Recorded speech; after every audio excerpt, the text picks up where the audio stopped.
Tsunami में महाविकास अघाड़ी उड़ गई है। महाविकास अघाड़ी के कुल जितने सीटें हैं उससे ज्यादा सीटों पर शिंदे की शिवसेना ने जीत हासिल की है। बीजेपी ने तो कमाल ही कर दिया। महाराष्ट्र की 130 से ज्यादा सीटों पर कमल खिला, जबकि महायुति 234 सीटें जीत चुकी है। और इस चुनाव में बीजेपी की जीत के क्या फैक्टर रहे, अघाड़ी की हार की क्या वजह रही, आइए जानते हैं।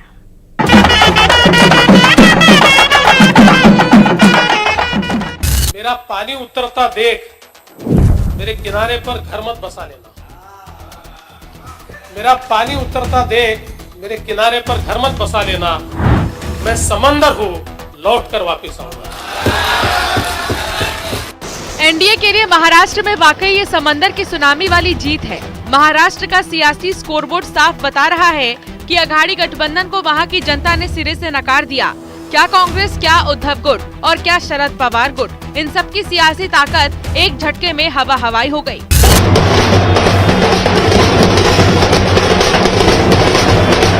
ये विक्ट्री जो है ये लैंडस्लाइड विक्ट्री है। हमने जो किया है उसको लोगों ने प्राथमिकता दी है और आशीर्वाद भी दिए है और इसीलिए ये मैं सभी कार्यकर्ताओं को धन्यवाद देता हूँ महायुति के, जिन्होंने मेहनत की और इस मकाम तक पहुंचाया है। आज महाराष्ट्र की जनता ने जो अप्रत्याशित इस प्रकार की जीत हमको दी है, इससे ये बात पूरी तरीके से स्थापित होती है कि महाराष्ट्र ये प्रधानमंत्री मोदी जी के पीछे है। 5 महीने पहले लोकसभा चुनाव में बीजेपी को महाराष्ट्र में बड़ा झटका लगा था। लोकसभा की 48 सीटों में से 30 सीटों पर कांग्रेस के नेतृत्व वाले महाविकास अघाड़ी ने जीत हासिल की थी, जबकि बीजेपी के नेतृत्व वाले महायुति गठबंधन को 18 सीटें मिली थी। इस जीत के बाद कांग्रेस जोश में थी। महाविकास अघाड़ी को विधानसभा चुनाव में भी इसी प्रदर्शन की उम्मीद थी, लेकिन बीजेपी की रणनीति ने चुनावी बाजी पलट दी। लाडकी बहन योजना, बंटोगे तो कटोगे जैसे नारों ने कमाल किया। महायुति गठबंधन ने ऐतिहासिक जीत हासिल की। महाराष्ट्र में बीजेपी की जीत के क्या फैक्टर रहे, आइए आपको बताते हैं। महाराष्ट्र में जीत के फैक्टर, लाडकी बहन योजना का जादू चला। महिलाओं ने तोड़े वोटिंग के रिकॉर्ड, जातियों को एकजुट करने की रणनीति। चुनाव में आरएसएस ने की काफी मेहनत। विदर्भ में महायुति के लिए प्रचार, स्थानीय मुद्दों पर चुनाव लड़ा। स्थानीय नेताओं ने की अधिकतर रैलियां। एक है तो सेफ है नारे का कमाल। योगी का बटेंगे तो कटेंगे नारा हिट रहा। तुष्टीकरण और सांप्रदायिकता के शॉर्टकट से मार्ग से सरकार बनाने का सपना देख रहे इंडी गठबंधन और महाविकास अघाड़ी की एक पराजय भी है। लोकसभा चुनाव में शानदार प्रदर्शन करने वाली कांग्रेस और महाविकास अघाड़ी आखिर विधानसभा चुनाव में क्यों फेल हो गई, आइए ये भी जानते हैं। महाविकास अघाड़ी की रणनीति कहां गलत ठहरी? लाडली बहन योजना की आलोचना भारी पड़ी। एमबीए में दिखी एकजुटता की कमी। सीट बंटवारे पर कांग्रेस शिवसेना में तनाव। बागियों से महाविकास अघाड़ी को नुकसान।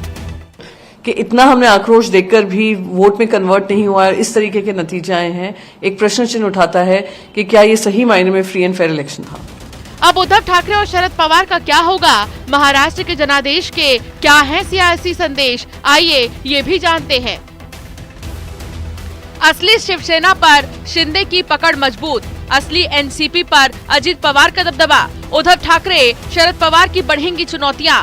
उद्धव ठाकरे शरद पवार की प्रासंगिकता पर सवाल। हिंदुत्व पर ठाकरे परिवार की राजनीति कमजोर होगी। आर्थिक राजधानी पर बीजेपी का कंट्रोल होगा। हरियाणा महाराष्ट्र में हार से दबाव में कांग्रेस आ गई है। नहीं कम हुई पीएम मोदी की लोकप्रियता। राहुल गांधी के नेतृत्व पर एक बार फिर से सवाल खड़े हुए हैं। महायुति की जीत के बाद महाराष्ट्र का अगला सीएम कौन? देवेंद्र फडणवीस ने इस पर क्या कहा, आइए आपको सुनाते हैं। सीएम पद के ऊपर कोई भी विवाद यहाँ नहीं होने वाला, क्योंकि पहले दिन से यह तय है कि चुनाव जब संपन्न होगा तो चुनाव के बाद तीनों पार्टियां मिलकर इसको तय करेगी। लोकसभा चुनाव के परिणामों को देखते हुए अनुमान लगाया जा रहा था कि विधानसभा चुनाव में बीजेपी और उसके नेतृत्व वाले महायुति गठबंधन को नुकसान झेलना पड़ेगा, लेकिन बीजेपी ने शानदार जीत हासिल की है और विरोधियों को ये बता दिया है कि बीजेपी की रणनीति का कोई जोड़ नहीं। Bureau report, news 18।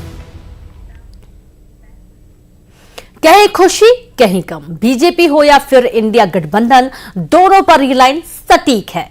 महाराष्ट्र में बीजेपी ने गजब का करिश्मा कर दिखाया तो वहीं झारखंड में चूक गई, सोरेन फिर लौट आए। कई एग्जिट पोल में झारखंड में सरकार बनती दिख रही थी, लेकिन यहां अब बीजेपी गम में डूबी है, तो वहीं महाराष्ट्र में महाअघाड़ी।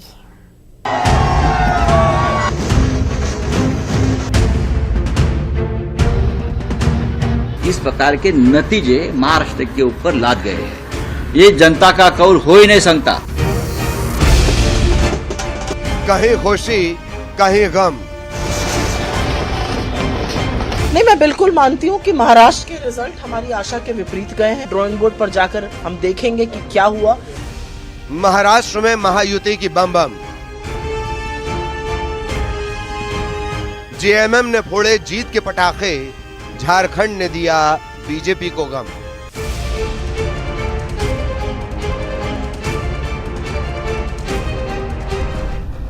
दो राज्यों में हुई विधानसभा चुनाव के नतीजे को लेकर कहीं खुशी है तो कहीं गम। महायुति के दल, चाहे वो बीजेपी हो या फिर अजीत गुट या फिर शिवसेना शिंदे गुट, सभी के कार्यकर्ता जश्न में डूबे हुए हैं। हर तरफ आतिशबाजी हो रही है तो कोई ढोल नगाड़े पर नाच रहा है। महाराष्ट्र में शुरुआती रुझानों के बाद से ही बीजेपी में खुशी की लहर देखने को मिली। बीजेपी नेता और महाराष्ट्र के उप मुख्यमंत्री देवेंद्र फडणवीस के आवास के बाहर जश्न मनाया गया, तो दूसरी तरफ कांग्रेस और शिवसेना उद्धव गुट ने सवाल उठाने शुरू कर दिए। उधर झारखंड में जेएमएम की बम्पर जीत के बाद पूरी पार्टी में जश्न है, कार्यकर्ता सड़कों पर पटाखे जला रहे हैं, तो वहीं झारखंड बीजेपी में सन्नाटा पसरा हुआ है। महाराष्ट्र में मतदाताओं ने जो भाजपा महायुति को जबरदस्त जीत दिलाई है, एकनाथ शिंदे जी, देवेंद्र फडणवीस जी, अजीत दादा पवार और भाजपा का केंद्रीय नेतृत्व साथ मिलकर इस विषय में निर्णय करेंगे और आपको बताएंगे।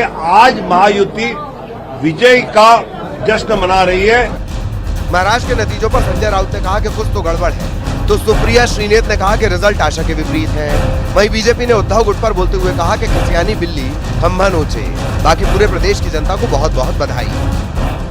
महाराष्ट्र की जनता का मन हमें मालूम है, ये हो ही नहीं सकता है। यहाँ लाडले भाई है, लाडले नाना जी है, लाडले दादाजी है, सब कुछ लाडले है ना। यहाँ हमको मालूम है क्या है ये। इतनी ये निर्णय जो आया है, ये नतीजा आया है, ये जनता का निर्णय नहीं है। लेकिन इस बात की खुशी है कि झारखंड में हमारी परफॉर्मेंस अच्छी रही है। इस बात की भी खुशी है कि झारखंड में हमारी सरकार रिपीट हम करने जा रहे हैं। झारखंड में इंडिया ने सीटों की हाफ सेंचुरी को क्रॉस कर लिया, तो वहीं एनडीए सत्ता की कुर्सी पाने में एक बार फिर चूक गई। हेमंत सोरेन और कल्पना दोनों जीते। इस जीत पर कार्यकर्ताओं ने खूब जश्न मनाया। दो राज्यों के चुनाव में बीजेपी और इंडिया दोनों को कहीं खुशी मिली तो कहीं गम मिला। एक तरफ महाराष्ट्र में बीजेपी जीत के जश्न में डूबी है, तो दूसरी तरफ झारखंड में मंथन कर रही है। इंडिया गठबंधन भी झारखंड में खुशियां मना रहा है, तो महाराष्ट्र में ऐसा तगड़ा झटका लगा कि कई रातों तक महाअघाड़ी के नेता सो नहीं पाएंगे। Bureau report, news 18। Madhya Pradesh की 2 और छत्तीसगढ़ की 1 विधानसभा सीट पर भी उपचुनाव के नतीजे आ गए हैं। मध्य प्रदेश की 2 सीटों पर बीजेपी कांग्रेस के बीच जो टाई देखने को मिला, तो छत्तीसगढ़ की रायपुर दक्षिण विधानसभा सीट पर मुकाबला एक तरफ रहा। इस रिपोर्ट में देखिए मध्य प्रदेश छत्तीसगढ़ के नतीजों से किसे मिली खुशी और किसके खेमे में आया गम। इंतजार हुआ खत्म, कहीं खुशी कहीं गम। चुनावी गुणागणित में कौन से मुद्दे हिट? बुधनी में बीजेपी ने फिर मारी बाजी। हार गए रावत, भारी पड़ी बगावत। रायपुर दक्षिण में फिर से खिला कमल। इंतजार खत्म हुआ और महाराष्ट्र झारखंड विधानसभा चुनाव के साथ 15 राज्यों की 48 विधानसभा सीटों पर उपचुनाव के नतीजे सामने आ गए। इन नतीजों ने एक बार फिर से भारत के लोकतंत्र की मजबूती देश के सामने रखी। नतीजे ऐसे कि कहीं खुशी तो कहीं गम, कोई जीता तो किसी ने चखा हार का स्वाद। मध्य प्रदेश, छत्तीसगढ़ की 3 सीटों पर हुए उपचुनाव के नतीजे भी सामने आए। जहां एमपी में कांग्रेस और बीजेपी के बीच टाई हो गया। अगर बात छत्तीसगढ़ की करें तो यहां रायपुर दक्षिण विधानसभा सीट पर बीजेपी को बंपर जीत हासिल हुई। शिवराज सिंह चौहान का गढ़ कहे जाने वाले बुधनी में एक बार फिर से बीजेपी ने जीत दर्ज कर ली। शिवराज के करीबी और विदिशा के पूर्व सांसद रमाकांत भार्गव ने शिवराज के सियासी किले में सेंध नहीं लगने दी और कांग्रेस प्रत्याशी राजकुमार पटेल को 13,000 से ज्यादा वोटों से मात दी। बुधनी की जनता को बहुत बहुत आभार, धन्यवाद। हम विकास के मुद्दे पर बुधनी विधानसभा में चुनाव लड़ने गए थे। मैं ये कह सकता हूँ कि परिणाम संभवतः कुछ और हो सकते थे अगर थोड़ा सा और एक एंगल बदल जाता चुनाव का। बुधनी में शिवराज के सियासी किले को बीजेपी ने बचा लिया, लेकिन कांग्रेस से बीजेपी में शामिल हुए रामनिवास रावत को जनता ने आईना दिखाया और बता दिया कि विजयपुर रावत का नहीं बल्कि कांग्रेस का गढ़ है। विजयपुर की जनता ने कांग्रेस का साथ देते हुए मुकेश मल्होत्रा को जीत का सेहरा पहना दिया। विजयपुर के परिवार के लोग कार्यकर्ता जागे हैं, बुधनी के जागे, प्रदेश के जाग जाएंगे। सड़कों पे कार्यकर्ताओं का हुजूम आ जाएगा। दूसरा, आप तो कर ही दो तो देश की प्रदेश की जनता को पता चले कि ये लुटेरे लोग हैं सत्ता के। पहले दिन से ये माना जा रहा था कि कहीं न कहीं कांटे की टक्कर है और हम लोग भारतीय जनता पार्टी के विजयपुर के कार्यकर्ताओं ने भी अच्छी मेहनत की है। परिणाम है, राजनीति में कभी जीत होती है, कभी हार होती है। मध्य प्रदेश उपचुनाव में कांग्रेस और बीजेपी के बीच टाई हो गया तो छत्तीसगढ़ की रायपुर दक्षिण में हुए उपचुनाव में बीजेपी ने एक तरफा जीत दर्ज की। सुनील सोनी ने रायपुर दक्षिण में बृजमोहन अग्रवाल के रिकॉर्ड को बरकरार रखा और एक बार फिर से बीजेपी को जीत दिलाई। सारे लोगों ने मेहनत की, बृजमोहन जी ने चुनाव का संचालन भी किया है, सबने मिलकर जो है इस चुनाव को जीता है। आने वाले समय के अंदर में हम विकास करेंगे। जिस दिन कांग्रेस पार्टी के मुझे टिकट दिया था उस दिन से मैंने एक ही बात कही थी कि ये चुनाव जो है देश का प्रधानमंत्री नहीं, राज्य का मुख्यमंत्री नहीं, रायपुर दक्षिण विधायक तय करेगा। और ये चुनाव हमें कहा कि सक्रिय और निष्क्रिय का चुनाव था। मध्य प्रदेश में कहीं खुशी है तो कहीं गम। कांग्रेस लंबे समय के बाद मिली इस जीत से गदगद है तो बीजेपी नतीजों से सबक लेते हुए आगे की रणनीति पर काम करने में लगी है। वहीं छत्तीसगढ़ के रायपुर दक्षिण सीट पर बीजेपी की बड़ी जीत साफ कर चुकी है कि छत्तीसगढ़ की जनता बीजेपी पर फिर भरोसा जता रही है। Bureau report, news 18। एमपी और छत्तीसगढ़ में भी बीजेपी के लिए कहीं खुशी और कहीं गम वाला हाल रहा। कांग्रेस से बीजेपी में शामिल हुए वन मंत्री विजयपुर हार गए। हालांकि विजयपुर में मिले गम को बीजेपी ने रायपुर दक्षिण सीट जीतकर भुनाने की कोशिश की, तो वहीं रायपुर दक्षिण में मिली जीत पर प्रदेश के स्वास्थ्य मंत्री भी खूब थिरके।